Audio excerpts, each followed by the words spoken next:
하나님의 말씀을 어떻게 읽어야 될 것인가 라는 주제로 하나님의 말씀을 나누려고 합니다. 디모데후서입니다. 3장 13절에서 17절까지 말씀입니다. 디모데후서 3장 13절에서 17절까지 말씀입니다. 디모데후서 3장 13절로 17절까지 말씀입니다. 제가 한 절, 여러분이 한 절 같이 교독하고요. 마지막 절은 같이 읽겠습니다. 디모데후서 3장 13절에서 17절까지 말씀입니다. 제가 먼저 읽겠습니다.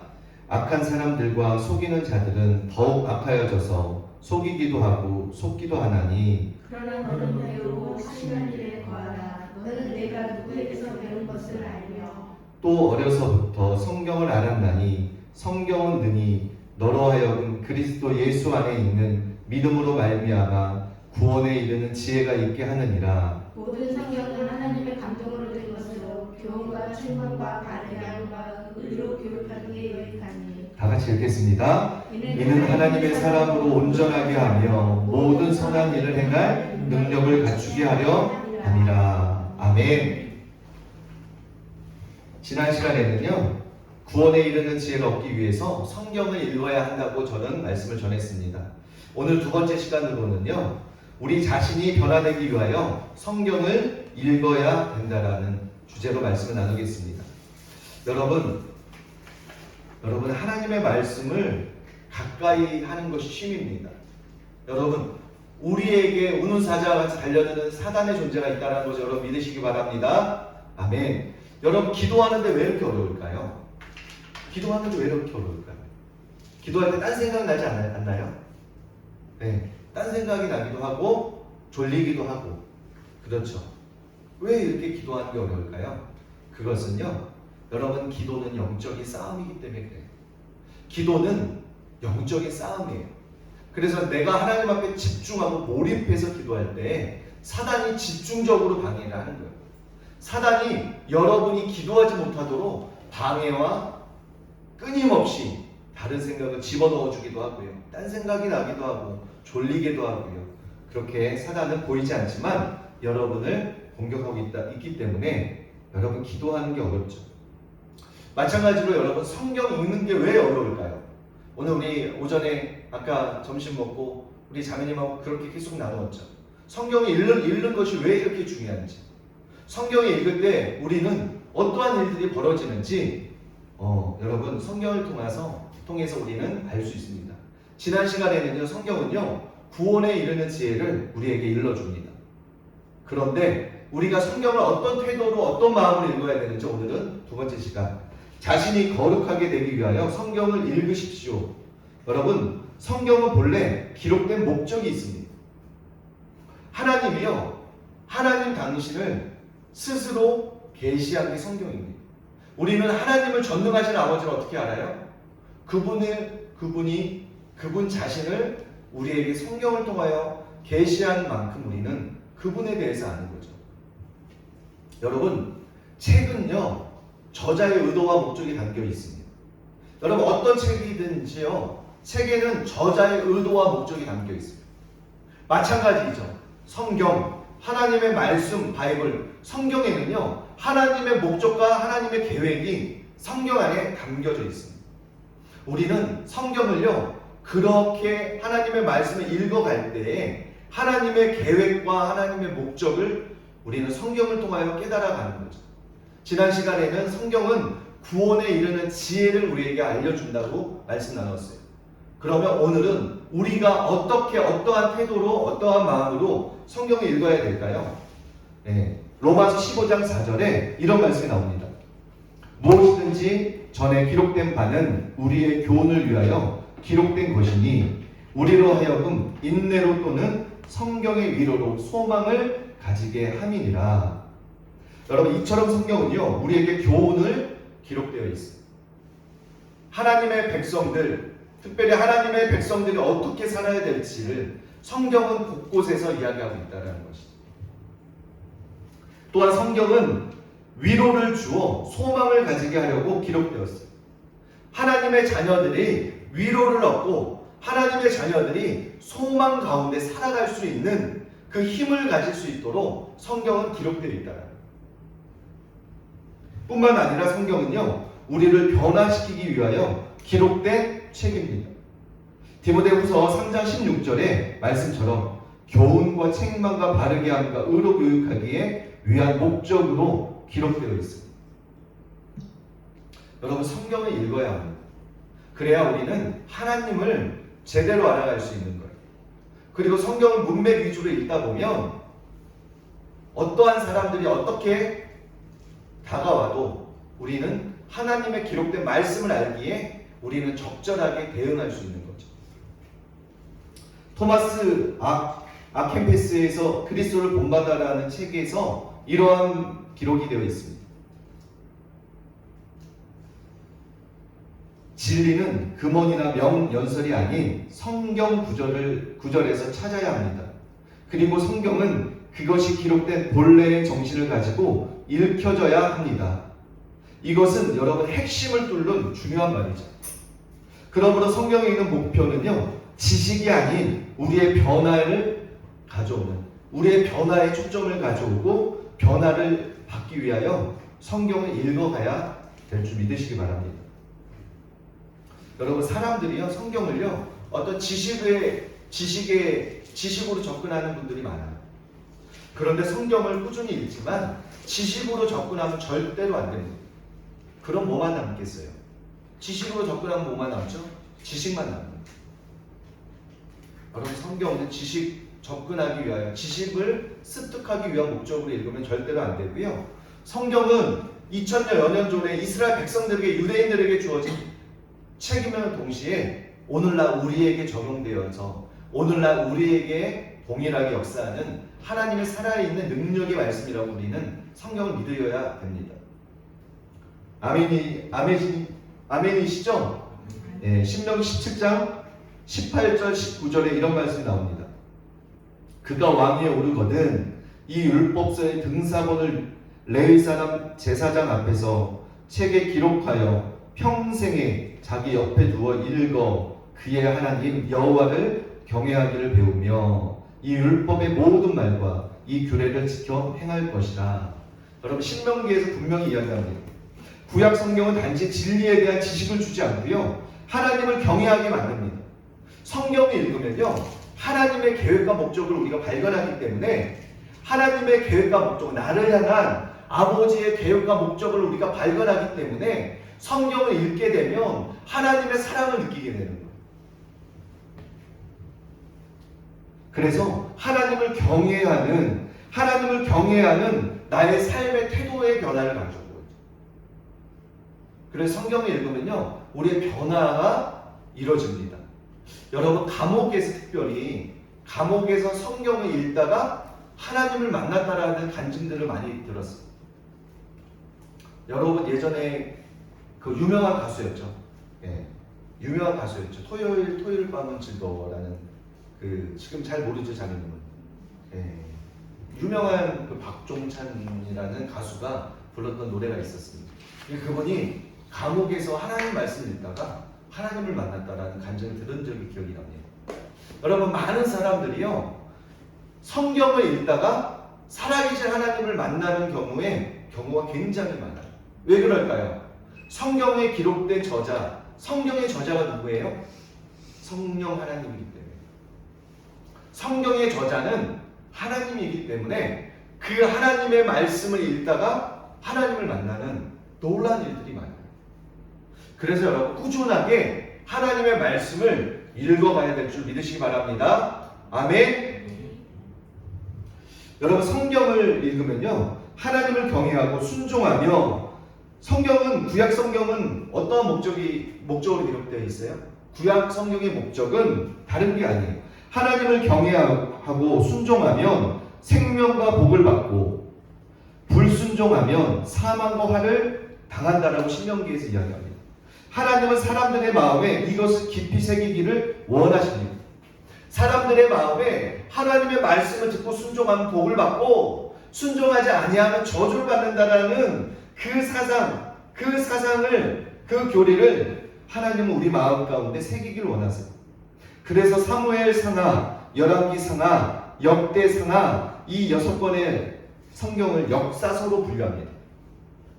사무엘상하, 열왕기상하, 역대상하를요 성경은 역사서라고 규정하고 있는데요. 이 역사서를 통해서 왕들의 행적을 반복적으로 기록되어 있습니다.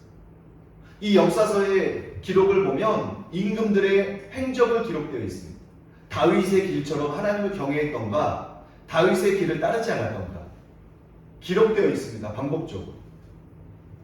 그러므로 올바른 성경 읽기란 마땅히 하나님을 경외하고 그 말씀에 순종하는 자로 변화되기 위하여 우리는 성경을 읽어가야 되는 줄 믿으시기 바랍니다. 아멘. 오늘 본문 3장 16절에 이런 말씀이 나옵니다.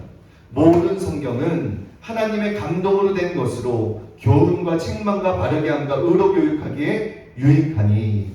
성경은요 우리에게 위로와 소망도 주지만 책망도 한다는 사실을 우리는 알아야 합니다. 책망도 한다는 사실. 그런데 그 책망의 말씀을 우리가 받아들이면 하나님의 기록된 책망의 말씀을 우리가 우리 마음에 새기고 그걸 잘 온유한 마음으로 받아들이면 생명과 복을 얻는다라고 성경이 이야기하죠. 성경에 소아시아의 7교회에 보낸 예수님의 편지에서 이 모든 특성을 발견할 수 있습니다. 그런데 동시에 이것이 성경 전체의 특성이기도 합니다. 그러므로 성경을 하나님께서 나 개인에게 직접 보내신 편지로 우리는 읽혀져야 합니다. 2000여 년 전에 소아시아의 유대인들을 통하여 쓰여진 말씀이 오늘날 우리에게도 나에게도 개인에게도 해당된다는 사실을 믿어야 된다. 어떤 사람들은 성경을 이 역사 읽듯이 그냥 읽어가는 경우가 있어요. 소설 읽듯이. 근데 그렇게 읽으면 안 된다는. 2000여 년 전에 유대인들에게 쓰여진 책이지만 동시에 오늘날 하나님이 나에게도 해당되고 나에게도 지금 말씀하시는 하나님의 말씀이라고 우리가 굳건히 믿어야 되는 거죠. 그래서 성경을 읽다가 교훈이 나오면 그것을 나에게 주시는 교훈으로 받아들여야 돼요. 성경을 읽다가 내 마음에 부딪히는 말씀이 있어요. 내 마음에 부딪히는 교훈적인 말씀이 있어요. 그러면 그것을 나의 말씀이라고 내가 지금 하나님이 나에게 주신 말씀이라고 믿고 그 말씀대로 우리가 순종하는 것이 마땅한 태도라는 것이죠. 또 책망이 나오면 나에게 주시는 책망으로 받아들여야 합니다. 어떤 사람들은요 성경은 그냥 교훈으로 주어진 책이구나, 유대인들에게 주어진 책이구나 라고 그냥 치부해버리는 경우가 있어요. 그러다 보니까 하나님의 말씀을 가까이 하지 않고 하나님의 말씀을 읽어도 지키려고 읽지 않아요. 하나님의 말씀은 내 삶에 적용하고 하나님의 말씀이 나에게도 해당된다라는 그 믿음을 가지고 하나님의 말씀을 읽어야 되는데 2000여 년 전에 유대인들에게 주시는 말씀이지 나에게는 아무런 해당이 안 돼 라는 태도로 읽을 수 있다는 거예요. 단순히 지식의 습득을 원하는 지식의 습득 때문에 읽을 수 있다는 것이죠. 그런데 성경은 그렇게 읽으면 절대로 안 됩니다.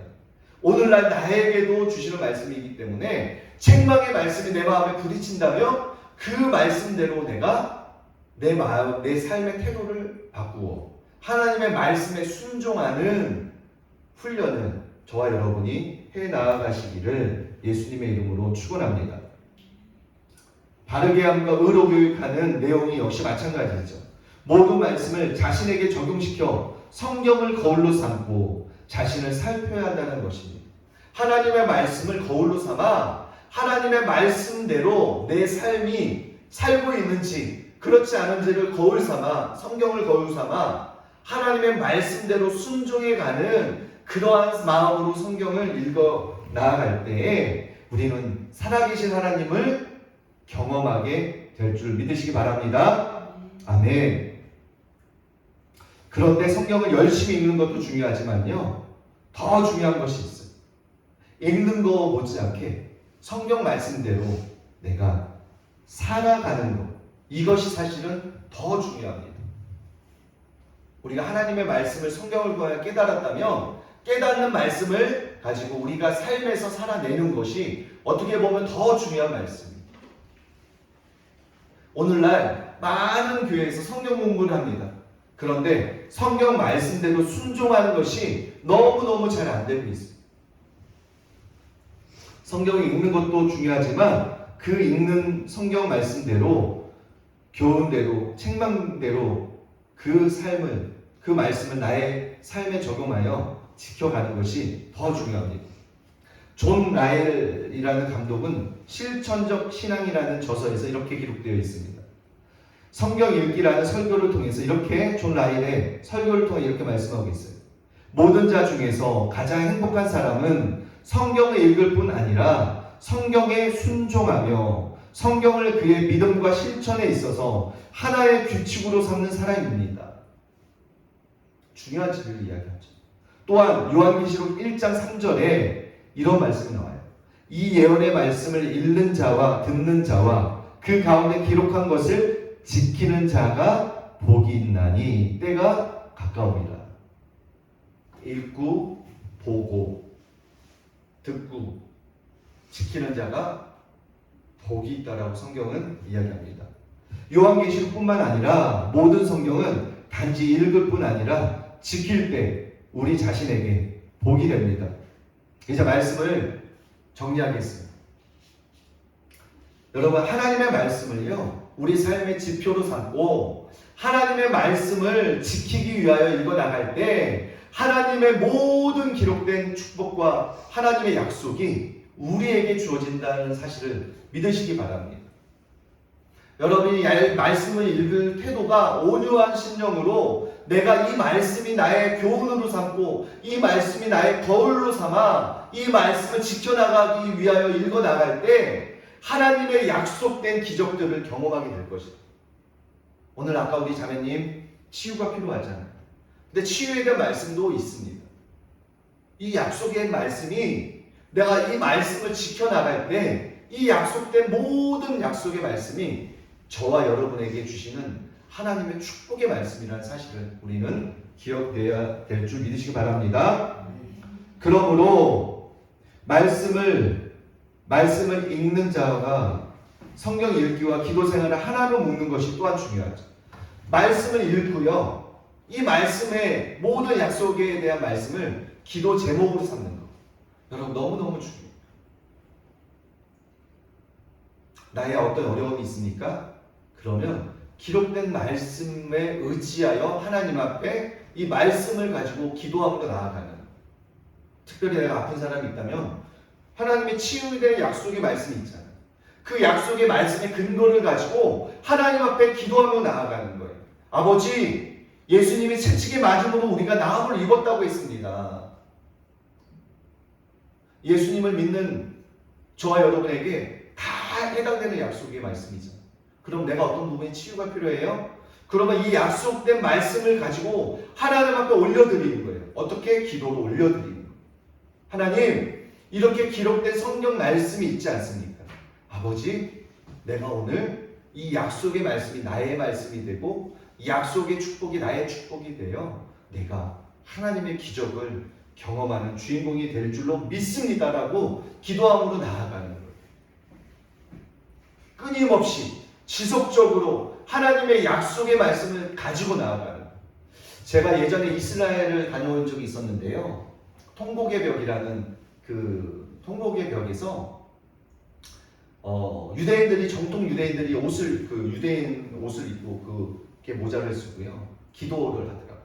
근데 유대인들의 기도가 조금 다르더라고요. 우리의 기도와 조금 다르더라고요. 여러분, 저와 여러분 어떻게 기도합니까? 예수님이 가르쳐 주신 이 주기도문의 근거하에서, 하나님의 말씀의 근거에서 우리의 마음에 있는 소원을 아뢰면서 기도하잖아요, 보통은. 근데 유대인들은 어떻게 기도하냐 보니까, 정통 유대인들이요, 하나님의 이 성경을 쭉 펴놔요. 하나님의 기록된 토라를 펴놓고 이 말씀을 그대로 하나님 앞에 읽어드리는 거예요. 그러면서 기도하더라고요. 하나님, 기록된 말씀을 하나님 앞에 생각나게 하는, 그렇게 기도를 하더라고요. 그래서 제가 너무너무 감명 깊게 보았습니다. 여러분, 그렇습니다. 여러분, 주기도문의 핵심이 뭐죠? 하늘에 의해서 하나님의 뜻이 이루어진 것처럼 이 땅에서 저와 여러분의 뜻이, 여러분을 향한 하나님의 뜻이 이루어지기를 원합니다라는 기도를 하는 거죠. 단순히 우리의 소원을 그냥 아뢰는 기도가 아니고요. 하나님이 이루고자 하는 아버지의 뜻을 나를 통하여 이 땅에 하나님의 뜻이 이루어지기를 원합니다. 그렇게 기도함으로 올려드리는 이것이 기도의 핵심이죠. 여러분 어떻게 기도하십니까? 예수님이 뭐라고 나와요? 너희는 먼저 그의 나라와 그의 의를 구하라. 그리하면 이 모든 것을 너에게 더하시리라. 여기서 말하는 그의 나라가 어느 나라를 이야기하는 거예요? 하나님의 나라를 이야기하는 거예요. 하나님의 나라와 하나님의 의가 이루어지기를 위하여 기도하라는 거죠. 그러면 우리는 어떻게 기도해야 합니까? 하나님이 행하고자 하는 아버지의 뜻이 이루어지기를 원합니다. 하나님의 뜻이 이 땅에 펼쳐지기를 원합니다. 하나님의 통치가 실제로 우리 가정 가운데 하나님의 통치가 이루어지기 위해서 기도하는 것. 여러분의 직장인이라면 여러분의 직장에서 하나님의 질서와 하나님의 통치가 실제로 믿는 저와 크리스찬들을 통하여 하나님의 통치가 이루어지기를, 하나님의 영향력들이 펼쳐지기 위하여 기도하라는 것. 여러분 아픈 사람이 있으니까 여러분 왜 치유를 받아야 되죠? 왜 우리가 건강해야 되죠? 내가 건강할 때 내가 하나님의 은혜로 치유를 받아 이 치유의 기적을 가지고 사람들에게 알려야 될 거 아니에요. 하나님은 치유해 주시는 하나님입니다. 하나님은 고치시는 아버지이세요. 선포하는 거죠. 천국의 속성들을 선포하는 거예요. 그래서 마귀에게 붙잡혀 있는 그 마귀에게 사로잡혀 있는 영혼들이 하나님의 백성들로 이끌어지는, 하나님의 백성들로 옮겨지는 그 실행을 누가 하는 거예요? 저와 여러분이, 하나님의 은혜를 경험한 저와 여러분이 여러분의 선포를 통하여 하늘이 임하는 겁니다. 하늘이 임하는 거예요. 그래서 우리는 하나님의 뜻을 위하여 성경을 읽고 성경 말씀대로 하나님 앞에 올려드려, 기도로 올려드려 하나님의 뜻이 실제로 이루어지는 그것을 위하여 우리는 기도해야 될 줄 믿으시기 바랍니다. 이렇게 성경을 변화의 초점을 가지고 읽어간다면, 성경을 우리 삶의 변화의 초점을 가지고 하나님이 2000여 년 전에 유대인들에게 해준 말씀이지만 동시에 나에게 해주시는 말씀이라는 걸 믿고 우리가 그 믿음으로 가지고 기도하며 나아갈 때 실제로 여러분은 기적을 경험하는 주인공이 될 줄 믿으시기 바랍니다. 하나님의 말씀은요 1.1획도 변형되지 않습니다. 하나님의 말씀은 1.1획도 변화되지 않아요. 그대로 다 이루어집니다. 하나님의 말씀대로 이루어집니다. 많은 사람들이요 왜 기도의 응답의 경험을 그렇게 더디게 경험할까요? 혹은 경험하지 못할까요? 믿지 않아서, 하나님의 말씀을 신뢰하지 않아서. 두 번째는요 하나님의 통치와 하나님의 방법에는 하나님의 시간이 있습니다. 하나님의 카이로스, 하나님의 때가 있어요. 그런데 하나님의 때를 생각하지 아니하고 내가 원하는 나 중심적으로 하나님 앞에 기도하며 나아가기 때문에 하나님의 응답이 더디게 느껴집니다. 하나님은 반드시 여러분 응답하십니다. 하나님은 반드시 여러분의 믿음의 기도에 응답하세요. 여러분이 정욕으로 쓰려고 잘못 구하는 기도가 아니라면, 믿음으로 기도한다면 하나님은 반드시 응답하세요. 반드시 응답하세요. 그래서 우리가 하나님의 말씀을 읽고 믿음으로 하나님 앞에 기도하며 나아가는, 그래서 하나님의 말씀을 우리가 이 땅에서 살아내는, 순종해내는 저와 여러분이 되시기를 예수님의 이름으로 축원합니다. 예수님의 이름으로 축원합니다. 이 시간 우리 찬양한 곡 하고요 기도하며 나아갔으면 좋겠습니다.